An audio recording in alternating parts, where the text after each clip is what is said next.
गृह मंत्री का जो इतिहास है, टुच्चे टाइप के नेता ज़्यादा थे वो, कि आज वो बस हाँकने वाला व्यक्ति 10,000 करोड़पति बन गया। बस हाँकने वाला व्यक्ति आज गृह मंत्री डॉक्टर नरोत्तम मिश्रा भी बन गया और मुख्यमंत्री का भी दावेदार है। भगवान करे तो मुख्यमंत्री कभी ना बने। जो गृह मंत्री है ना, वो सिंध के उस पार जाएगा। आपकी बात कितने वोटों से जीतेंगे चुनाव? इस बार आप ये मानिएगा कम से कम 25,000 से जीत होगी। कम से कम 6-7 प्रत्याशी तो लगातार मांग रहे हैं कांग्रेस से टिकट। तो हमें आपको कोई फूल छाप कांग्रेसी लग रहा है जो टिकट मांग रहे हैं? बहुत सारे लोग हैं फूल छाप कांग्रेसी। टिकट मांग रहे हैं। अभी 10 दिन पहले आए तो फूल छाप नहीं है तो कौन छाप है वो? मंत्री के षड्यंत्र से तो फूल छाप नहीं है तो कौन हुए वो? बिकाऊ लोग हैं। बिकाऊ लोग फिर बिकेंगे। और गृह मंत्री की खरीदने की क्रय शक्ति बहुत ज़्यादा है, तो ऐसे लोग फिर से बिकेंगे जो बिकते रहे। हमें उम्मीद है कि पार्टी प्रत्याशी बनाएगी। कोई गारंटी नहीं है कि जो लोग नए आए उनको टिकट मिल गया तो आप सपोर्ट करेंगे?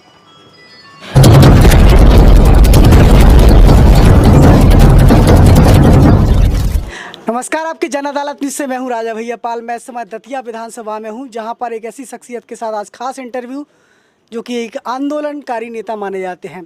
हमारे साथ जुड़ रहे हैं कांग्रेस पार्टी के दावेदार पूर्व विधायक राजेंद्र भारती। आपकी जन अदालत न्यूज़ के आज के खास मेहमान मेरे साथ। स्वागत है हमारे साथ। जन अदालत के लिए हम धन्यवाद देते हैं और आपके लिए भी धन्यवाद देते हैं। क्या चाहेंगे, क्योंकि आपका बहुत ज़्यादा संघर्ष रहा नरोत्तम मिश्रा जी के साथ, काफ़ी अच्छी आपकी यारी रही। आप तो काफ़ी कुछ उनके बारे में जानते हैं, तो कैसा रहा उनका राजनीतिक बैकग्राउंड? देखिए, राजनीति में आने से पहले गृह मंत्री का जो इतिहास है वो बड़ा विचित्र और हास्यास्पद है। वो नेता कम थे, टुच्चे टाइप के नेता ज़्यादा थे। वो राजनीति में आने से पहले वो बसें हाँकते थे। बस हाँकना आप जानते हैं कि नहीं जानते हैं? जी जी। जो बस सामने खड़ी होती है और उसके पीछे जब कोई बस आ जाती है तो आगे वाली बस को आगे बढ़ाने के लिए हाथ दिया जाता है, बढ़ो बढ़ो। और इसके लिए जिस बस को वो बढ़ाते थे उस बस का कंडक्टर उन्हें 10-20 रुपए देता था। और ये काम उन्होंने बरसों किया है। तो उनका चरित्र, उनका कैरेक्टर इस तरह का रहा है, उठाईगिरी वाला। इसीलिए वो अभी भी उठाईगिरी करते हैं। और आज वो अपनी उठाईगिरी के कारण, चरित्र तो खैर उनका बहुत अच्छा है, उसमें तो जितनी प्रशंसा करो आप कम है। उनके चरित्र के मामले में जितनी प्रशंसा करोगे आप कम है।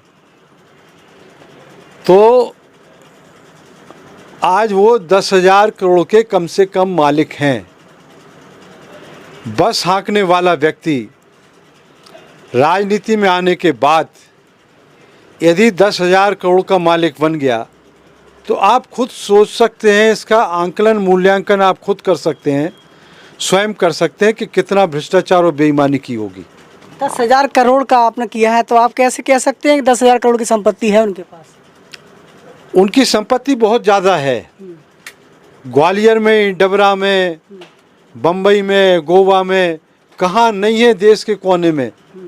और एक जगह तो भोपाल में, इंदौर में ही आप कल्पना कर सकते हैं प्रभारी मंत्री रहते हुए कितना पैसा उन्होंने ज़मीनें बनाई हैं। भोपाल में मॉल बन रहा है, कितने करोड़ अरबों का बन रहा है। तो ये तो उनके करोड़ों अरबों, और ये सारा पैसा दतिया की जनता का है। ये दतिया की जनता को उन्होंने लूटा है। यहाँ जो पैसा सरकार ने दिया उसको लूटा है, दतिया के खजाने को लूटा है। दतिया की जनता को जो लाभ मिलना चाहिए वो लाभ उन्होंने अपने और अपने परिवार के लिए दिलाया। तो ये उनकी उपलब्धि यही है कि आज वो बस हाँकने वाला व्यक्ति 10,000 करोड़पति बन गया। बस हाँकने वाला व्यक्ति आज गृह मंत्री डॉक्टर नरोत्तम मिश्रा भी बन गया और मुख्यमंत्री का भी दावेदार है। भगवान करे मुख्यमंत्री कभी ना बने। नहीं तो पूरा प्रदेश लुट जाएगा। गृह मंत्री डॉक्टर नरोत्तम मिश्रा जी से जो टक्कर लेते हैं तो लगातार जेल भी जाना पड़ा है आपको कई बार। गृह मंत्री जी ने पूरे ज़िले में जिस तरह से पद का दुरुपयोग किया है, और न केवल कांग्रेसियों को बल्कि आम जनता के ऊपर जो उन्होंने अत्याचार और जुल्म ढाया है, भय और आतंक फैलाया है, उसके कारण ही उन्होंने कांग्रेसियों पर फर्जी केस बनवाए, और इसलिए बनवाए कि उनके जो काले कारनामे हैं, उनका जो दमन और शोषण है, उनकी नीति और रीति का जो विरोध करता है, उस विरोध को दबाने के लिए उन्होंने हमारे बहुत सारे कांग्रेसी साथियों को न केवल फर्जी केस उन पर बनाया बल्कि जेल भी भेजा। उसमें मैं भी था, मुझे भी जेल भेजा गया। तो हम लोगों को इस बात की चिंता नहीं है कि जब अंग्रेज़ों के खिलाफ़ हम लोग उस खून से पैदा हुए हैं जो स्वतंत्रता सेनानी रहे हमारे पिताजी, हम उस पार्टी के सिपाही हैं जिसने आज़ादी की लड़ाई में हिस्सा लिया है, तो हम लोग डरने वाले नहीं हैं, इनकी गीदड़ भपकियों में आने वाले नहीं हैं। और लगातार हम लोग उनकी नीतियों का, उनकी रीतियों का, उनके भ्रष्टाचार का विरोध करते रहे। उस विरोध को दबाने के लिए उन्होंने हम लोगों के ऊपर फर्जी कार्रवाई की है। अब तक देखा जाए तो कितने कांग्रेसियों को जेल जाना पड़ा? देखिए, बहुत सारे साथी हैं। हम यदि कुछ नाम गिनाएं, मुख्य नाम आपको गिना दें तो सत्येंद्र खरे जी हैं, अजय शुक्ला जी हैं, आदिल खां हैं, सुरेश झा हैं, बहुत सारे और भी साथी हैं जिनको जेल जाना पड़ा, और ये सब झूठे आरोपों में गए हैं। पुलिस का दुरुपयोग किया है, उन्होंने राजनीतिकरण किया है। जिस तरह से उन्होंने पुलिस का भ्रष्टाचारीकरण किया, उसका नतीजा ये रैणा हत्याकांड है। पुलिस को उन्होंने पुलिस का काम नहीं करने दिया, पुलिस से उन्होंने अपनी राजनीति का खेल खेला। चाहे वो विधानसभा के चुनाव रहे हों, चाहे वो नगर पंचायतों के, नगर पालिकाओं के, पंचायतों के चुनाव रहे हों, उन्होंने पुलिस से राजनीति कराई है, पद का दुरुपयोग किया है। जब पुलिस राजनीति में इन्वॉल्व हो गई, चाहे वो नगर पालिका के चुनाव हों तो पुलिस को भेज दो फार्म खिंचवाने के लिए, बूथ कैप्चरिंग कराने के लिए, तो जो गठजोड़ उन्होंने दतिया में अपराधियों का और पुलिस का बनाया है, उसका नतीजा ये निकला कि 2003 में जो राजगढ़ कांड हुआ था, उसका रिकॉर्ड इन्होंने तोड़ दिया है। रिकॉर्ड तोड़ने की आदत है गृह मंत्री जी को, तो रिकॉर्ड तोड़ दिया रैणा सामूहिक हत्याकांड ने, और उसी का इनका परिणाम है। इनकी जो भ्रष्ट नीति है, उसी का ये परिणाम है कि आज ये इतना बड़ा कांड हुआ और पूरे ज़िले में जंगल राज्य स्थापित हो गया है। पुलिस का कहीं पुलिस राज्य नहीं है अब। नहीं, आपने आरोप सीधा नरोत्तम मिश्रा जी को लगा दिया इस पूरे घटनाक्रम को लेकर, तो किस तरीके से आपने उन पर ये आरोप लगाया? हमने बताया ना आपको कि जिस तरह से पुलिस का उन्होंने पुलिसिया काम नहीं करने दिया, पुलिस को उन्होंने अपने उलझा के रखा, तो जब पुलिस अपना काम ही नहीं कर पाएगी तो नतीजा क्या निकलेगा? पुलिस से राजनीति करा रहे हैं, पुलिस से राजनीतिक कार्यकर्ताओं पर फर्जी केस बनवा रहे हैं। आज भी जो लोग फलानी रैली में जाते हैं, भोपाल कौन कौन गया राजू दांगी की रैली में, कौन कौन राजेंद्र भारती के साथ में जो है पदयात्रा जनसंघर्ष यात्रा में जा रहा है, पुलिस उनके यहाँ जाती है। 400 आपके जो है बहुत सारे केस बनाती है। तो ये ऐसे फर्जी केस हैं, 34-2 FIR होती है, आपकी जो है 25-27 FIR होती है। तो ये फर्जी जो केस बनाए जा रहे हैं, जब पुलिस को आप अपना काम नहीं करने देंगे, जब पुलिस का भय अपराधियों में नहीं होगा, जो इस तरह के असामाजिक तत्व उनमें नहीं होगा, तो नतीजा तो यही निकलेगा जो निकला हुआ है। और आप हमें तो बड़ा आश्चर्य होता है कि गृह मंत्री जी 11 तारीख को जन आशीर्वाद यात्रा में किला चौक पर अपनी उपलब्धियों और सफलताओं की कसीदे पढ़ रहे थे, और 13 तारीख को इतना बड़ा हत्याकांड हो गया। तो ये तो आप खुद सोचिए ना कि जो आदमी अपनी कसीदे पढ़ रहा हो, शांति का टापू दतिया को कह रहा हो, शांति का टापू होता तो वो ये हत्याकांड होता क्या इतना बड़ा? बलात्कार होते क्या नाबालिग लड़कियों के साथ? क्या उनके भाजपा मंडल का अध्यक्ष चुनाव के लड़के ने बलात्कार किया होता? तो ये सारी ऐसी बातें हैं। लूट हो रही है, डकैती हो रही है, चोरी हो रही है, जुआ सट्टा हो रहा है। इनके परिवार के लोग जुआ सट्टा खिला रहे हैं, चाहे वो बसई थाने के अंतर्गत हो, चाहे दतिया कोतवाली के अंतर्गत हो, चाहे बड़ौनी थाने के अंतर्गत हो। सारी जगह जुए सट्टे की भरमार मची हुई है, मादक पदार्थ लगातार आ रहे हैं। तो ये सब क्यों हो रहा है ऐसा? यदि इन्होंने विकास किया होता तो विकास दिखता सामने, तो वो कहीं तो दिखाई देता नहीं है। अभी हम लोग गली गलियों में घूम के आ रहे, कीचड़ फैला हुआ है, सीवर लाइन खा गए,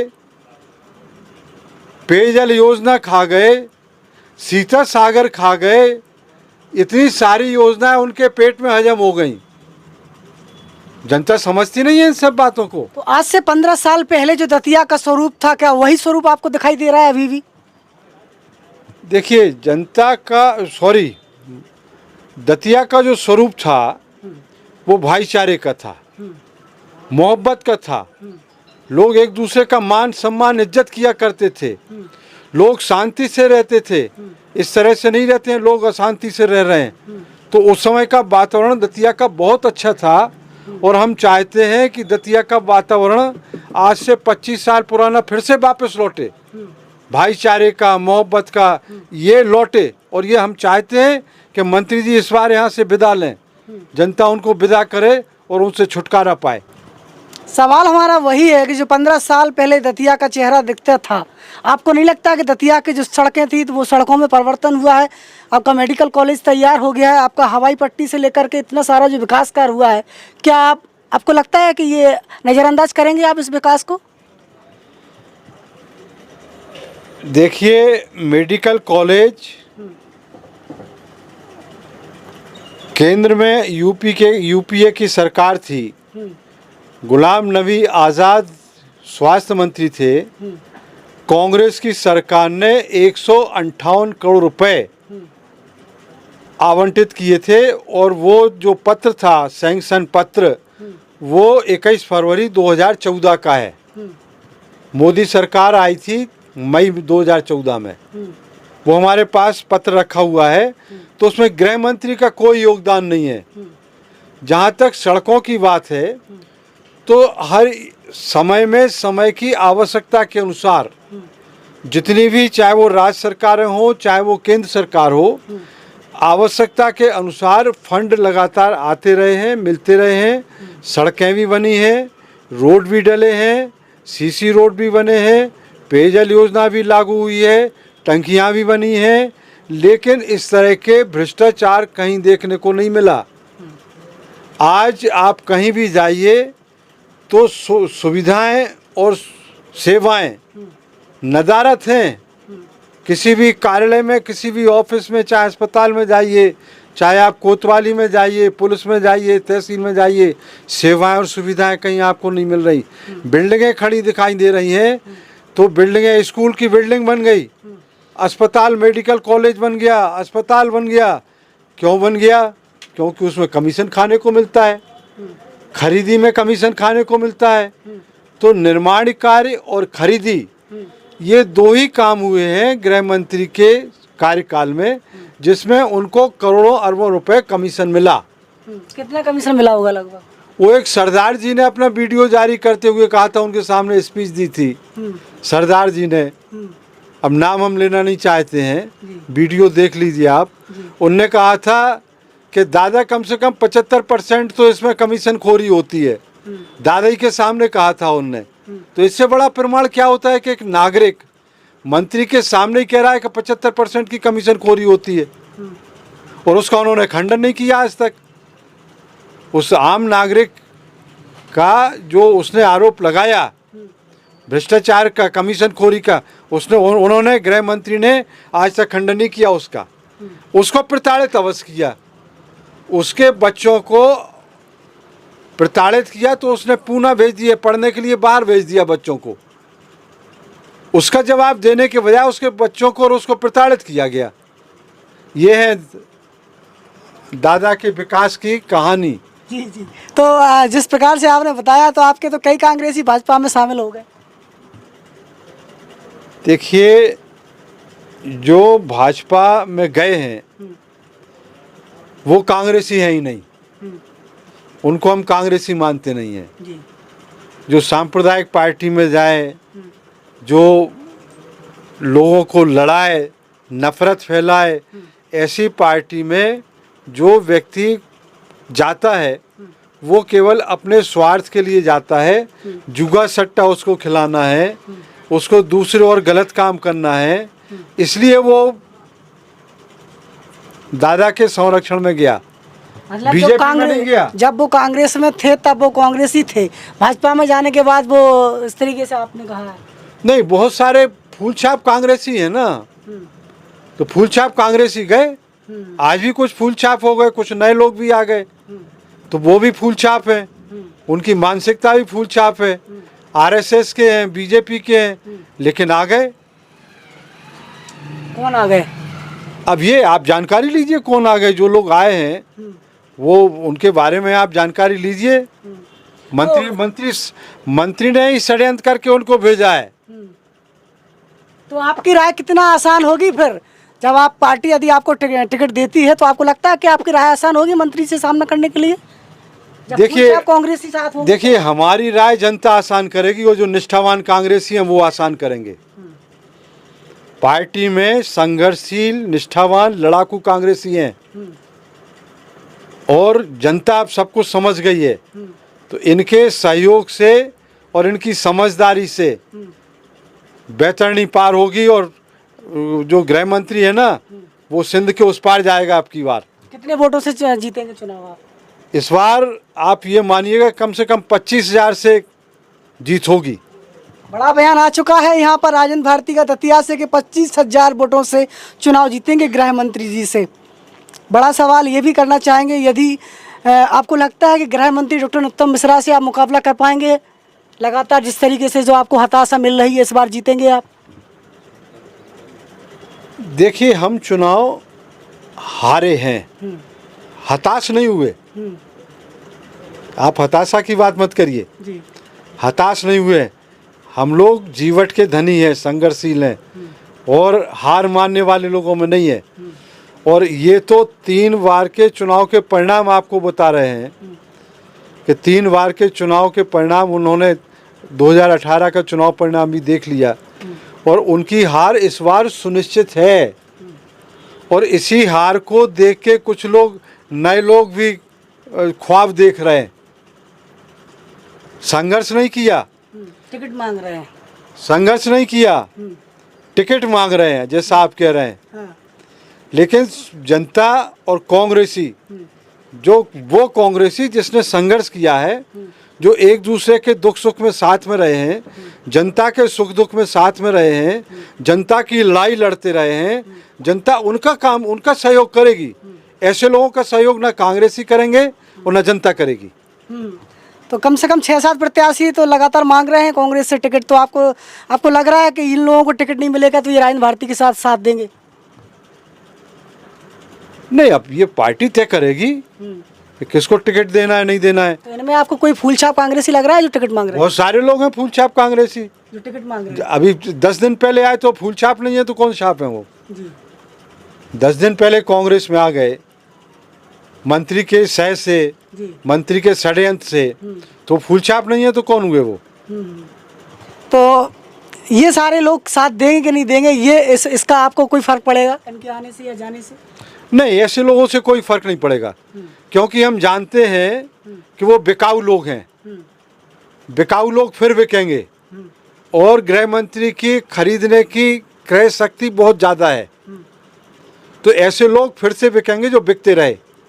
और ये आरोप हमने नहीं लगाया, ये आरोप तो एक भारतीय जनता पार्टी के कार्यकर्ता ने आपस में लगाया। आपस में ही भारतीय जनता पार्टी के कार्यकर्ताओं ने एक दूसरे पर लगाया कि वो पिछले चुनाव में 60 लाख रुपए लेके लिए थे, 18 में इतने लिए थे, अब 23 में कितने लेंगे ये भविष्य बताएगा। तो पार्टी रिस्क लेगी का? आपको लग रहा है कि राजेंद्र भारती पर फिर दाव लगाएगी? क्या लग रहा है आपको? देखिए, राजेंद्र भारती कोई जरूरी नहीं है, हाँ। लेकिन लड़ाकू और समर्पित कार्यकर्ता बहुत जरूरी है जो बिके नहीं। और ऐसे हमारे बहुत से साथी हैं।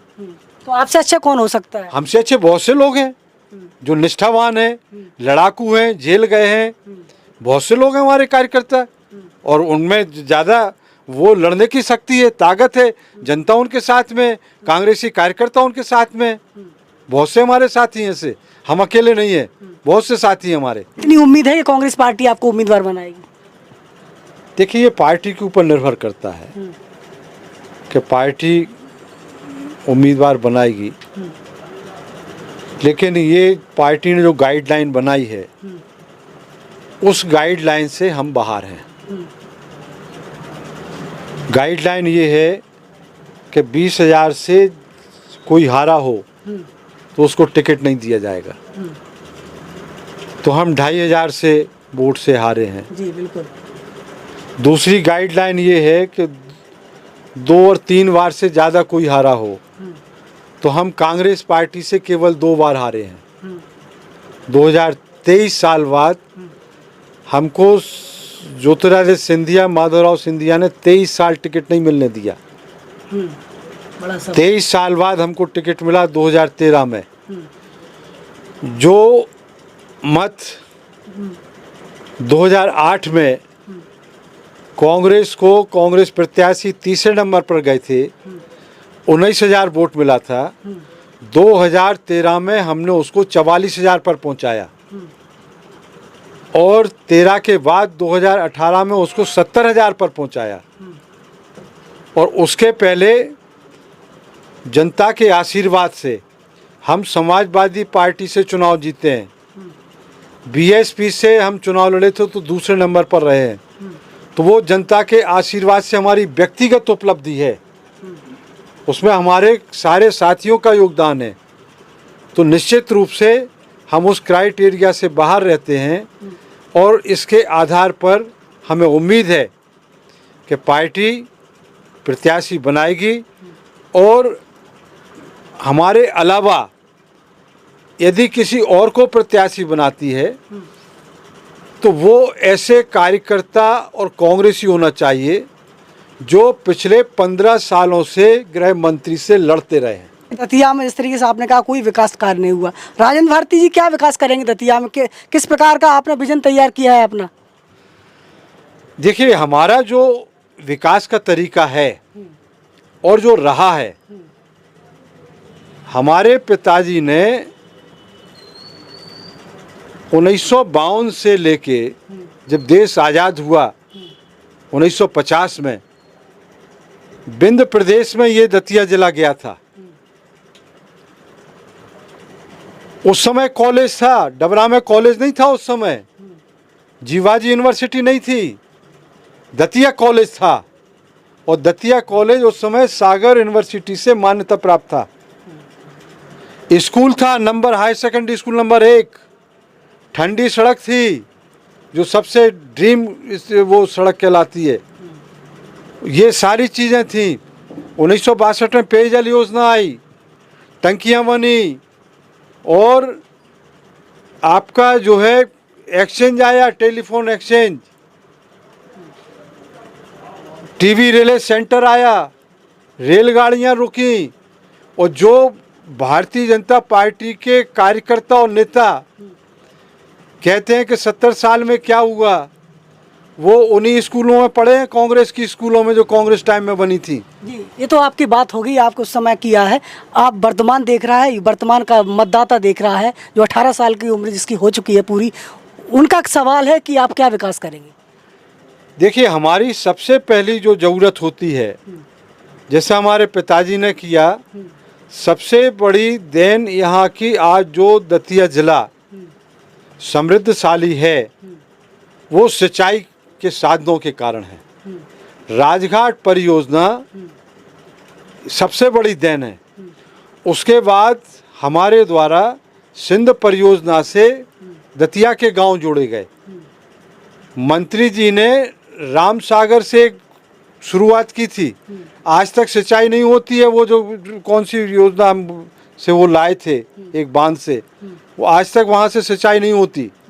तो मंत्री जी केवल भ्रष्टाचार बेईमानी के अलावा कोई दूसरा काम नहीं करते, और अब तो वो सब सरकारी भवनों को, इमारतों को बेच रहे हैं। ये तो आपने आरोप लगा दिया, आपका विजन अभी तक हमें पता नहीं चला कि आप क्या करने वाले हैं। देखिए, हमारा जो विजन आप पूछ रहे हैं, हमारा विजन लोगों को स्वरोजगार देने का होगा।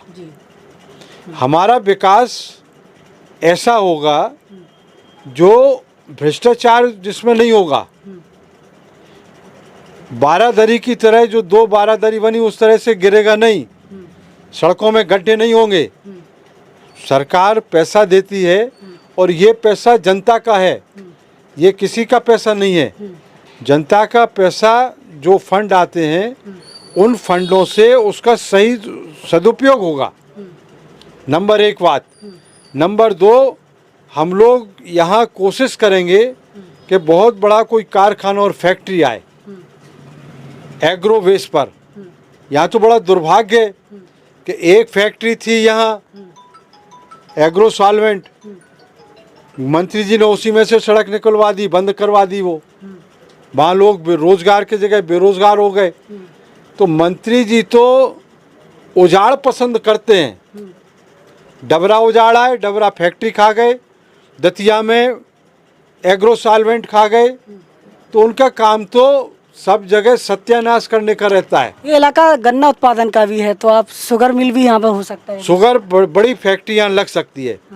और हमारी कोशिश होगी कि कोऑपरेटिव बेस पर यहाँ एक बड़ी शुगर फैक्ट्री लगाई जाए। और दतिया चूंकि चारों तरफ से सुरक्षित है, तो यहाँ सेना से संबंधित, सैन्य सुरक्षा से संबंधित भी यहाँ कोई कारखाना लग सकता है। उसकी भी हम लोग कोशिश करेंगे। लोगों को बलात्कार के हब की जगह शिक्षा का हब बनाएंगे। मंत्री जी ने तो बलात्कार का हब बना दिया। स्विट्जरलैंड की विदेशी महिला के साथ बलात्कार हुआ उनके टाइम में, अभी 2 बलात्कार हो गए। तो वो तो ये सब उनके टाइम में हो रहा है, तो हम लोग ऐसा नहीं होने देंगे। और विभागों का, अधिकारी कर्मचारियों का राजनीतिकरण नहीं करेंगे, अपराधीकरण नहीं करेंगे, भ्रष्टाचारीकरण नहीं करेंगे।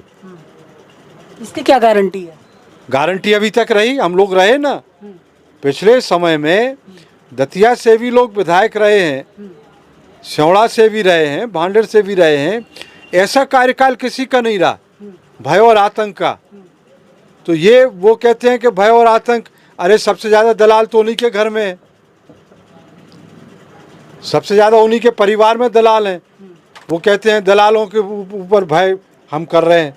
तो दलाल और जो भ्रष्टाचार और बेईमानी है, वो तो उनके घर से ही उत्पत्ति होती है उसकी, उनके घर के ही सदस्य उसमें शामिल हैं। तो इस समय हमारे साथ दतिया विधानसभा से कांग्रेस के कद्दावर नेता और आंदोलनकारी नेता पूर्व विधायक राजेंद्र भारती बने हुए थे। तमाम सवालों को लेकर हमने चर्चा की है। इस इंटरव्यू को लेकर आपकी क्या राय है, क्या कुछ सवाल आपने खड़े किए हैं, कमेंट बॉक्स में लिखिए। जुड़े रहिए आपकी जन अदालत न्यूज़ पर। लगातार धमाकेदार इंटरव्यू की एंट्री दतिया में अब हो चुकी है। जुड़े रहिए हमारे साथ। मम्मा भूख लगी है। हाँ हाँ बना रहे हैं।